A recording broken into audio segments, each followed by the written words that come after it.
The fluorescent lights of Rosie's diner flickered faintly, casting a warm, uneven glow across the black and white checkered floor. The jukebox in the corner hummed an old country tune, barely audible over the clink of dishes and the low murmur of conversation. It was a quiet Wednesday afternoon, with only a handful of regulars scattered across the diner. At the counter, an elderly man sipped black coffee, his eyes glued to a newspaper. A trucker in a flannel shirt hunched over a plate of pancakes, oblivious to the world. In a corner booth, 17-year-old Mia sat alone, her wheelchair snug against the table's edge. Her hands, slightly calloused from years of maneuvering her chair, rested on a half-empty milkshake glass, the strawberry cream leaving a faint pink ring. Her hearing aid, a small silver device, glinted in the light as she tilted her head to catch the jukebox's faint melody. Rosie's was her sanctuary, a place where the chaos of high school, whispers, stares, and cruel nicknames faded into the background. Across the diner, near the front window, 3 boys from her school sprawled in a booth, their laughter sharp and jagged. Jake, the tallest with a cocky grin and a Letterman jacket, leaned back, cracking his knuckles. Tyler, wiry and restless, fidgeted with a straw wrapper, while Brad, broad-shouldered and sullen, scrolled on his phone.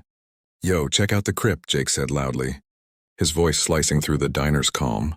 Mia's shoulders tensed, but she kept her eyes on her milkshake, stirring it slowly. She'd heard it before hundreds of times, but it still stung. Jake nudged Tyler, who snickered. "What's wrong, Mia?"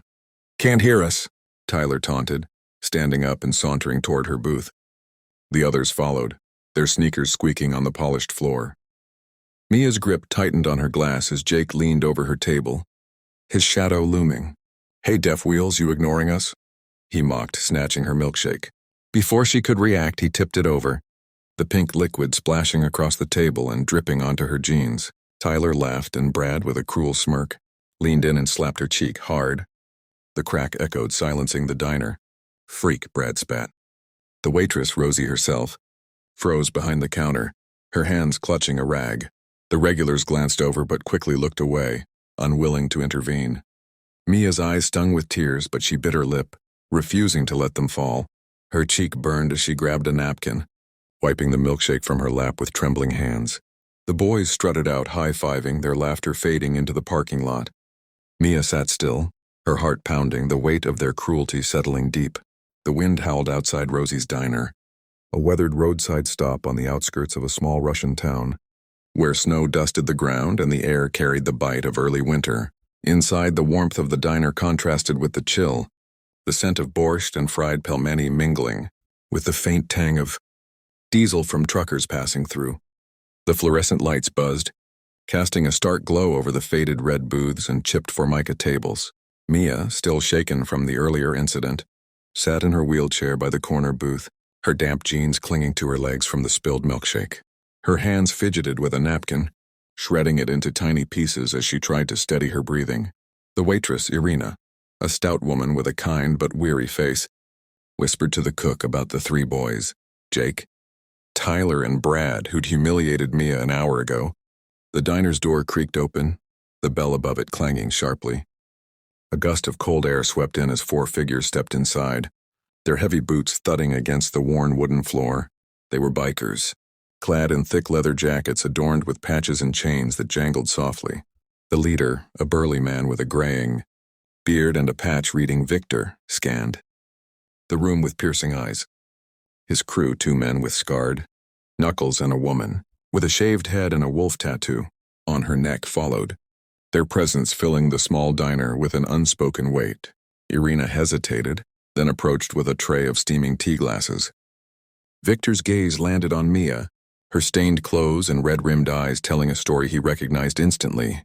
He gave her a slight nod, his expression hard but not unkind. The bikers settled into a booth near Mia, their low voices carrying a rough edge in Russian. Irina, wiping her hands on her apron, leaned in and murmured to Victor about the boys who'd slapped Mia and dumped her drink, her voice low but laced with anger. "Those brats think they own this place," she said, glancing at Mia.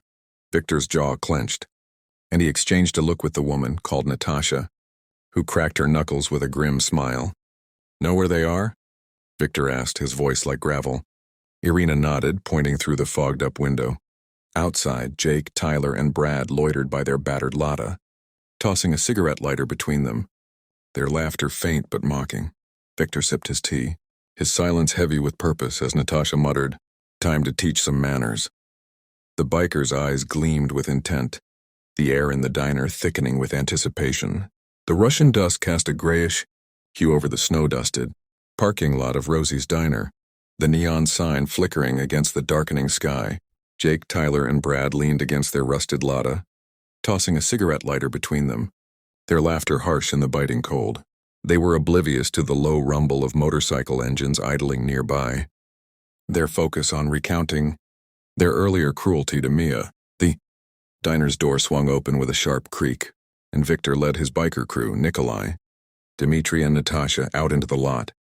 Their heavy boots crunched on the gravel, chains on their leather jackets clinking like a warning. The boys froze, their smirks fading as the bikers' towering figures approached. "Hey boys," Victor called, his voice low and steady, cutting through the wind like a blade. Jake squared his shoulders, forcing a scoff. "What's it to you, old man?"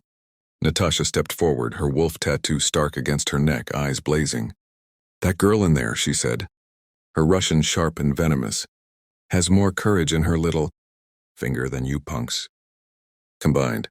Jake opened his mouth to retort, but Victor's massive hand shot out, grabbing his collar and lifting him until his sneakers barely touched the ground.